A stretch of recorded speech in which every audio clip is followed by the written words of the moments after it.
నమస్తే అండి. ఇవాళ మనం వినబోయే కథ అన్యోన్యం. రచించిన వారు ఎం వెంకటేశ్వరరావు గారు.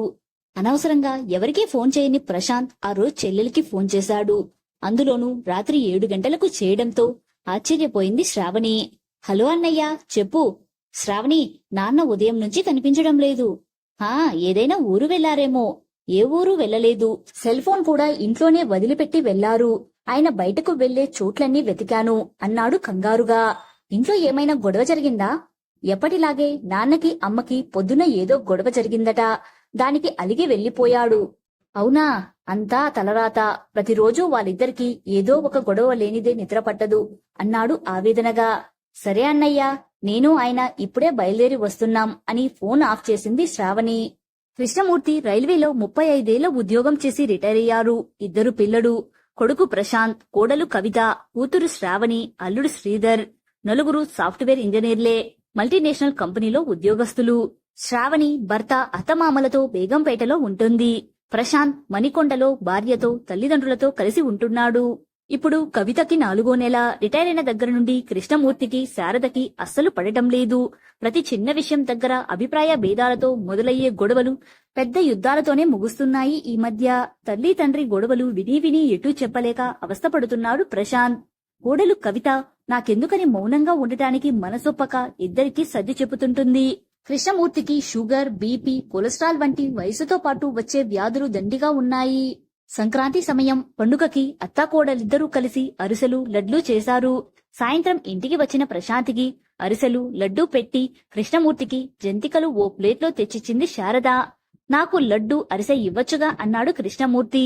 డాక్టర్ ప్రవీణ్ ని పిలవమంటారా? మీరేం తింటున్నారో ఆయనే స్వయంగా చూస్తాడు. మీ షుగర్ లెవెల్స్ ఎందుకు తగ్గడం లేదో ఆయనకు అర్థమవుతుంది అంది శారద. నిన్నడిగాను చూడు, నన్ను నేను అని బయటకు వెళ్లిపోయాడు కృష్ణమూర్తి. ఏంటమ్మా, ఒక లడ్డు తిన్నంత మాత్రాన షుగర్ సడన్ గా నార్మల్ అవుతుందా అన్నాడు ప్రశాంత్. ఆయనకు షుగర్ లెవెల్స్ ఎంత ఉన్నాయో నీకు తెలుసా? HbA1c 10కి చేరుకుంది.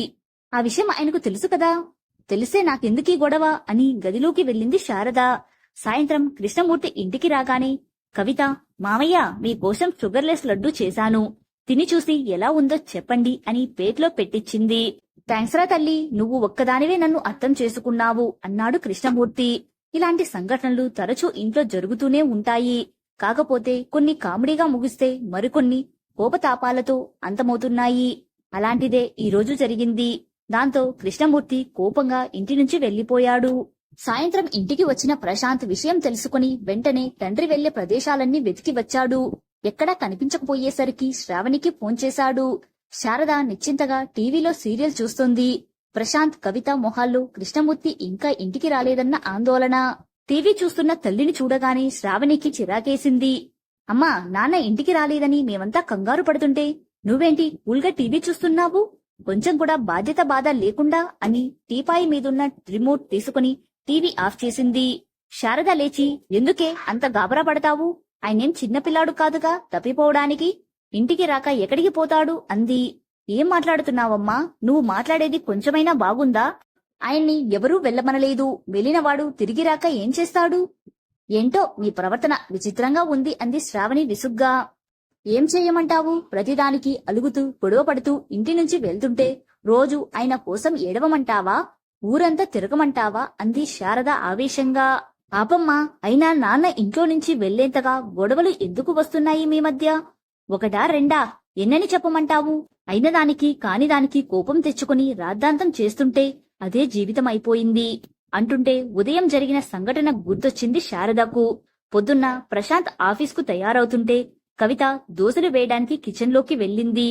కవిత, నేతి దోశలు వేయి అన్నాడు ప్రశాంత్. కృష్ణమూర్తి వాకింగ్ కి వెళ్ళొచ్చి స్నానం చేసి టిఫిన్ కోసం కొడుకుతో పాటు కూర్చున్నాడు.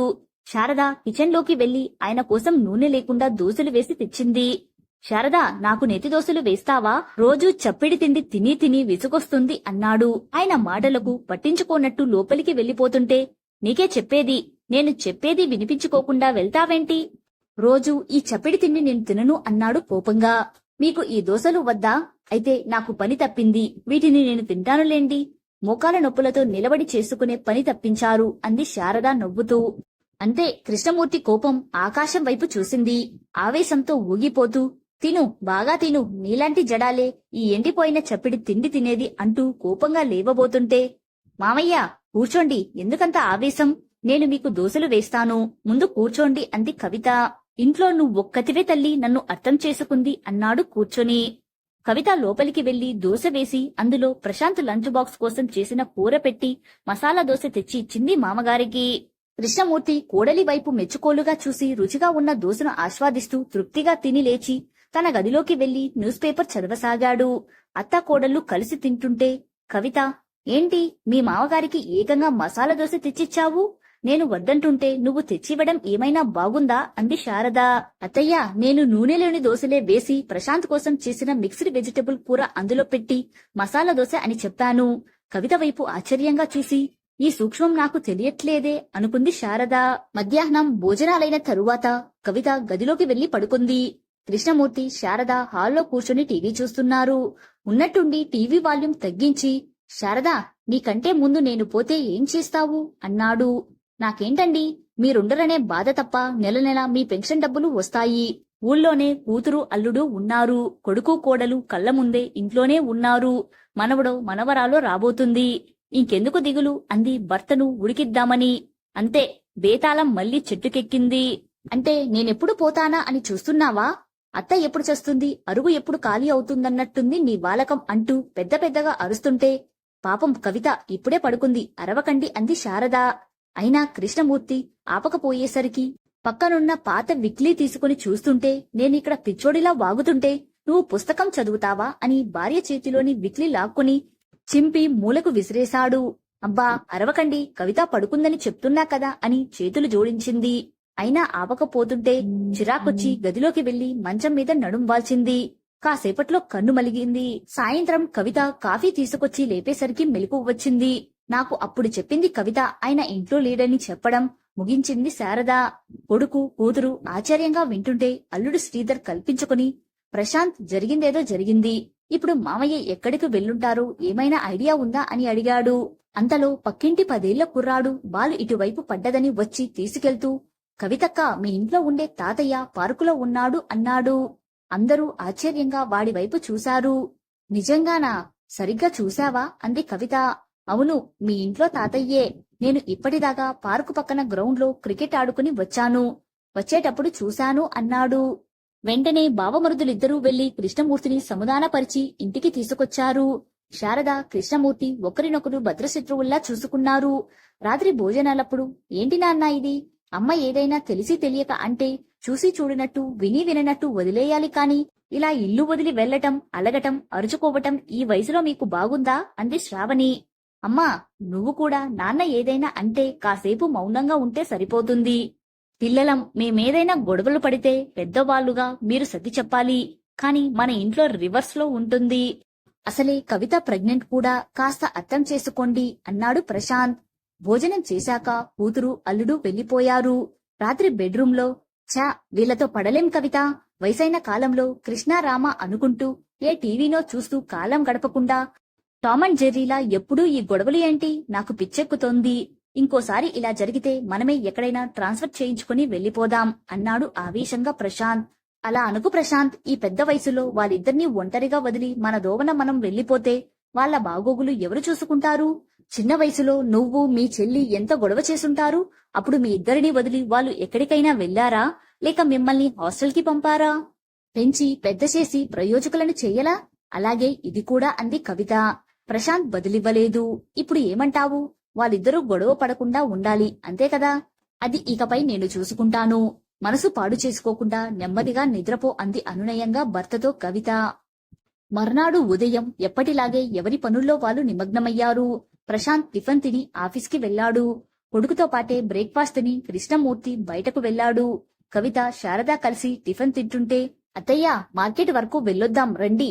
మధ్యాహ్నం భోజనానికి ప్రశాంత్ ఇంటికి వస్తానన్నాడు. బిర్యానీ చేయమన్నాడు అంది కవిత. ఇవాళ ఏంటి కొత్తగా నన్ను రమ్మంటున్నావు? ఈయన గాని ప్రశాంత్ గాని ఇంటికి కావాల్సినవన్నీ సూపర్ మార్కెట్కెళ్లి తెచ్చేవాళ్లు కదా.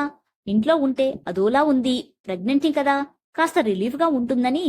ఒంటరిగా వెళ్లటం ఎందుకని తోడికి మిమ్మల్ని పిలిచాను అంది. ఇద్దరూ సూపర్ మార్కెట్ కి వచ్చారు. అక్కడ మనకు కావలసిన వస్తువులు ఎలా ఎంపిక చేసుకోవాలి, ఎక్స్పైరీ డేట్ ఎలా చూడాలి, కార్డు ఎలా ఉపయోగించాలి, గూగుల్ పే ద్వారా ఎలా డబ్బు చెల్లించాలో వివరంగా అత్తగారికి నేర్పించింది కవిత. వచ్చేటప్పుడు తోవలో ఉన్న లైబ్రరీకి తీసుకొచ్చింది. అక్కడ డబ్బు కట్టి శారదని సభ్యురాల్ని చేసింది. అక్కడ ప్రముఖ రచయిత్రుల పుస్తకాలు అనేకం ఉన్నాయి. శారదకు ఆ పుస్తకాలు చూడటంతో ప్రాణం లేసొచ్చినట్టనిపించింది. పెళ్లి కాకముందు ఎన్నెన్ని పుస్తకాలు చదివేదాన్నో తెలుసా అంది. మీరు పుస్తకాలు చదువుతారా అత్తయ్యా? చదువుతారా అంటావేంటి? ఒకప్పుడు చిన్న పేపర్ ముక్కు కనిపించినా వదిలేదాన్ని కాదు. కథలు, నవలలు చదువుతుంటుంటే ఆకలి కూడా తెలిసేది కాదు. ఆ కాలంలో ఇప్పట్లా సెల్ ఫోన్లు, ఇంటర్నెట్లు, యూట్యూబ్లు లేవు కదా. నాకు కాలక్షేపమే పుస్తకాలు చదవటం. ఆ రోజులే వేరు. మరి ఇంకేంటి, రోజు ఇక్కడికి రండి, మీకిష్టమైన పుస్తకాలు తెచ్చుకుని చదవండి. ఖచ్చితంగా కవిత అని తన కథల అభిమాన రచయిత్రి కథల పుస్తకాలు, నవలలు తీసుకుంది. ఇవాళ వంట నేను చేస్తాను, ఇంటికి వెళ్ళాక వీటిని చదువుకోండి అంది కవిత. ఇద్దరూ ఇంటికి వచ్చారు. శారద తన గదిలోకి వెళ్లి నవలలు చదవటం మొదలుపెట్టింది. 10 నిమిషాలు విశ్రాంతి తీసుకుని కిచెన్లోకి వెళ్ళింది కవిత. ఆ సమయంలో అటు వచ్చిన మామగారిని చూసి, మామయ్య, మీరు వంట బాగా చేస్తారని ప్రశాంత్ చెప్పాడు. నిజమేనా అంది. ఏదో తమాషాకి చెప్పుంటాడు. బ్యాచిలర్ గా ఉన్నప్పటి కథ అది. పెళ్ళయ్యాక శారద నాతో టీ కూడా ఏనాడు పెట్టించలేదు అన్నాడు.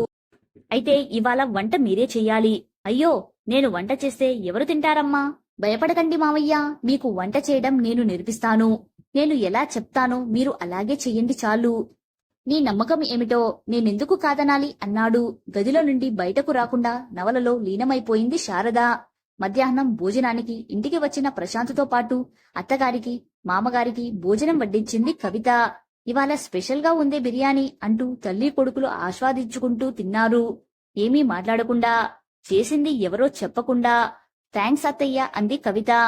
మరుసటి రోజు శారదను బ్యాంకుకు తీసుకెళ్లింది కవిత.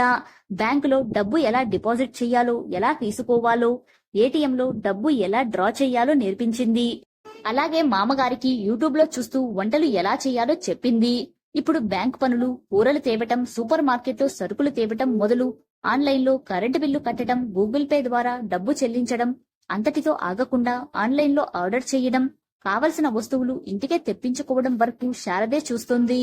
కవిత సూచనలతో ఇంట్లో రుచిగా వంట చేయడం పూర్తిగా నేర్చుకున్నాడు కృష్ణమూర్తి.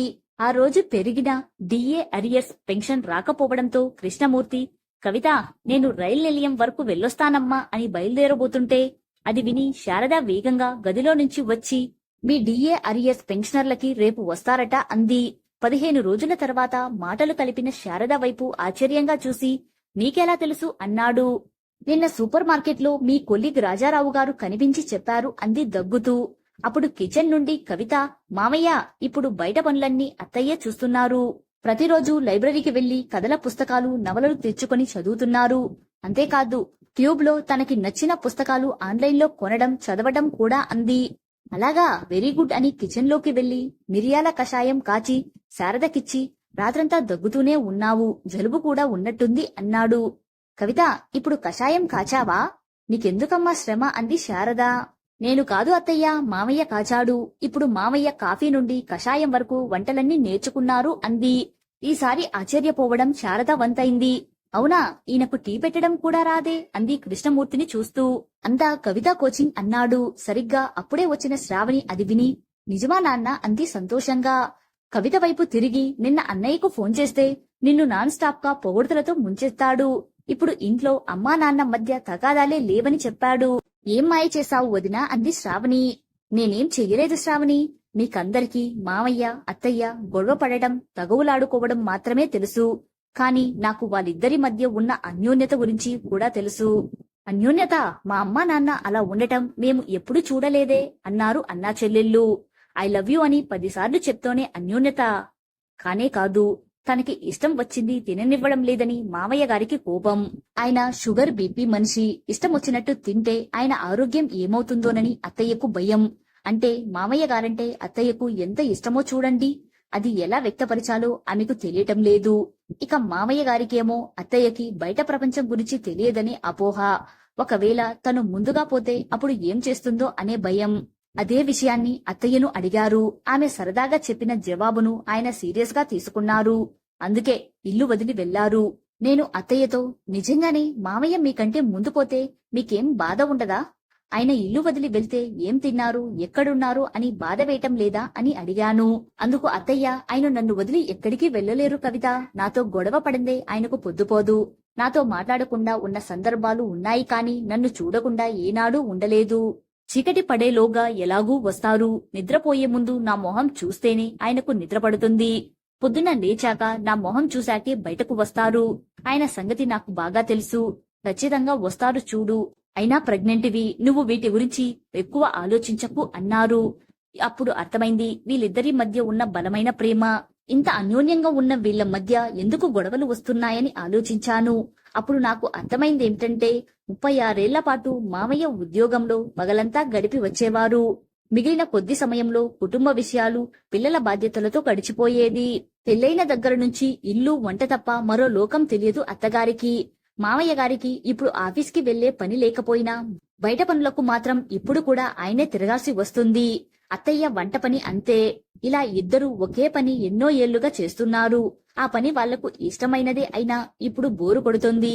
ఒకే చోట కాళ్ళు ముడుచుకుని కూర్చుంటే కాళ్ళు తిమ్ముర్లు ఎక్కుతాయి.